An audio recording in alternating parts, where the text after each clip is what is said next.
எனக்கு கிடைச்ச தீபாவளி எக்ஸ்பீரியன்ஸை உங்களோட ஷேர் பண்ணிக்கிறேன்.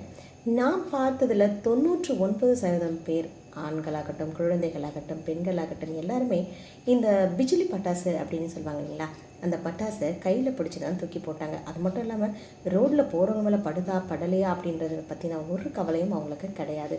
அதையும் நான் பார்த்தேன். ஸோ கையில் பட்டாசு பிடிச்சி போடுறது தான் ஆம்பளத்தனம் அப்படின்னு நினைக்கிற ஆண்களுக்கும், இதுதான் பெண்ணுடைய உரிமை அப்படின்னு நினைக்கக்கூடிய பெண்களுக்கும் நான் இந்த நேரத்தில் கண்டிப்பாக ஆழ்ந்த வருத்தத்தை தெரிவிச்சுக்கிறேன். இதில் ஆண்மை இல்லைங்க. பெண்ணை கை நீட்டி அடிக்காமல் இருக்கீங்க பார்த்தீங்களா, அதில் தான் உங்களுடைய ஆண்மை இருக்குது. பெண்களே, உங்கள் குடும்பத்தை கட்டி காப்பாற்றி கௌரவத்தோடு நிலைநாட்டுறீங்க இல்லையா, அதில் தான் உங்களுடைய பெண்மையும் சமத்துவமும் இருக்குது.